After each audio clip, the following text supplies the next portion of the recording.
नमस्कार, स्वागत है आपका हिमाचल न्यूज़ एंड अपडेट्स में। चलिए शुरू करते हैं आज की कुछ बड़ी खबरें। पहली खबर है, कर्मचारियों और अधिकारियों के खिलाफ बयान पर विक्रमादित्य ने दी सफाई। कर्मचारियों व अधिकारियों को लेकर दिए गए बयान पर विक्रमादित्य सिंह ने सोशल मीडिया लाइव वीडियो में कहा कि भाजपा ने उनके बयान को तोड़ मरोड़ कर पेश किया है। उन्होंने कहा कि उन्होंने ऐसा कोई बयान नहीं दिया है जिससे कर्मचारियों व अधिकारियों की भावनाओं को ठेस पहुंचे।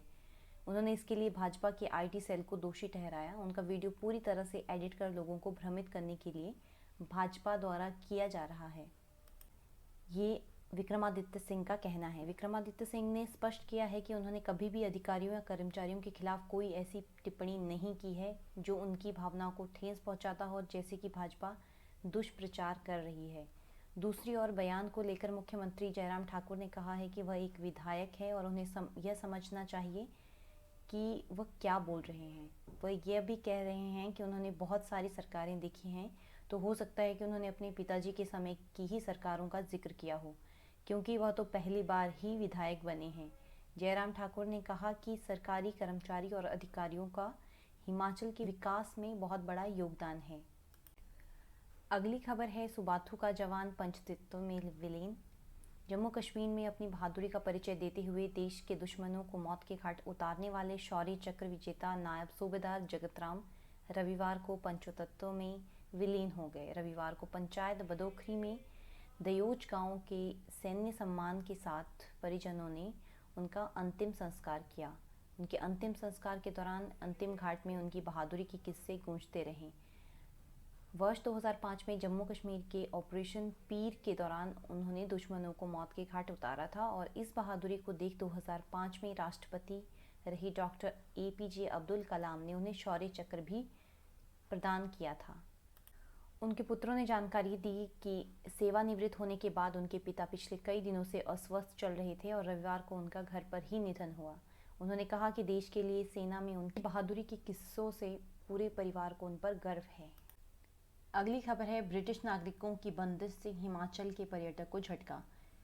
ब्रिटिश नागरिकों को भारत आने पर 10 दिन का क्वारंटाइन पीरियड अनिवार्य करने के बाद केंद्र सरकार के फैसले से हिमाचल प्रदेश में विदेशी पर्यटन कारोबार प्रभावित होने का अंदेशा है। यह हर साल करीब 3 से 4 लाख विदेशी सैलानी हिमाचल पहुंचते हैं, जिनमें ब्रिटिश सैलानियों की संख्या सबसे अधिक होती है। हेरिटेज स्थानों को देखने अकेले शिमला में ही सालाना 80,000 से ज़्यादा पर्यटक पहुंचते हैं।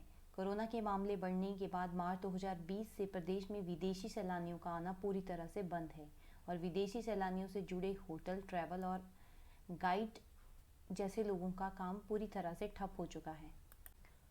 अगली खबर है, अटल टनल रोहतांग में पिछले साल के मुकाबले इस बार 4 गुना अधिक बढ़ा ट्रैफिक। सामरिक दृष्टि से महत्वपूर्ण और देश विदेश के सैलानियों को आकर्षक का केंद्र बने अटल टनल रोहतांग का लोकार्पण हुए रविवार को 1 साल पूरा हो चुका है। 3 अक्टूबर 2020 को प्रधानमंत्री नरेंद्र मोदी ने अटल टनल देश को समर्पित की थी। अटल टनल रोहतांग से लाहौल जाना बेहद आसान हो गया है। इससे सेना को भी मदद मिली है। 13,050 फीट ऊंचे रोहतांग दर्रा के मुकाबले अटल टनल रोहतांग से ट्रैफिक 4 गुना अधिक बढ़ गया है। पुलिस अधीक्षक मानव वर्मा ने कहा कि अटल टनल में सुरक्षा के लिहाज से पर्यटकों और आम लोगों के लिए कुछ दिशा निर्देशों का पालन करना जरूरी है। नियमों का उल्लंघन करने वालों के खिलाफ सख्त कार्रवाई की जाएगी। अगली खबर है, भाजपा में टिकट के लिए होड़। मंडी संसदीय और 3 विधानसभा सीटों पर उपचुनाव के लिए भाजपा में टिकट के लिए होड़ मच गई है। धर्मशाला के होटल डी पोलो में रात 9:30 बजे तक चली प्रदेश चुनाव समिति की बैठक में 14 सदस्यीय वरिष्ठ नेता 4 सीटों से एक एक प्रत्याशी का नाम तय नहीं कर पाए। ऐसे में मंडी से 5, फतेहपुर से 4, अर्की से 3 और जुब्बल कोटखाई से 2 दावेदारों का पैनल फाइनल किया गया। सोमवार को इसे हाईकमान को भेजा जाएगा। अब दिल्ली में ही चारों सीटों को लेकर एक एक नाम तय होगा। बीते दिन ही कांग्रेस ने मंडी, फतेहपुर और जुब्बल कोटखाई में एक एक और अर्की में 2 नाम हाईकमान को भेजे थे। उधर बताया जा रहा है कि पूर्व मुख्यमंत्री प्रेम कुमार धूमल बैठक को बीच में छोड़कर ही चले गए, जबकि पूर्व मुख्यमंत्री शांता कुमार शामिल ही नहीं हुए। अगली खबर है, अंब में 786 नंबर के हरे झंडे से हड़कंप। रविवार को पंचायत चकसराय के तहत पड़ते गांव कुरेट में स्थित कुछ हिंदू मंदिरों व जंगल में 786 नंबर के हरे झंडे लटके होने के कारण लोग गुस्से में आ गए। उन्होंने उक्त घटना की जानकारी पंचायत प्रतिनिधियों और बजरंग दल व पुलिस को दी। अम्ब प्रखंड के बजरंगियों में अमित, गुरसेवक आदि लोग घटनास्थल पर पहुंचे और स्थिति तनावपूर्ण होती देख एसएचओ अम्ब व पंचायत उपप्रधान भी मौके पर पहुंच गए। गांव वासियों का कहना है कि यह घटना हमारी आस्था एवं धर्म को नीचा दिखाकर सामाजिक सौहार्द बिगाड़ने का बहुत बड़ा षड्यंत्र हो रहा है। इसकी पूरी कड़ाई से जांच होनी चाहिए। एसएचओ अम्ब आशीष पठानिया ने कहा है कि दोषियों का पता लगाकर उन पर कड़ी कार्रवाई की जाएगी। उक्त घटना के बाद बजरंग दल के पदाधिकारियों ने और ग्रामीणों ने कड़ा संज्ञान लेते हुए मामले की गहनता से जांच करने की मांग उठाई है। तो ये थी आज की कुछ बड़ी खबरें।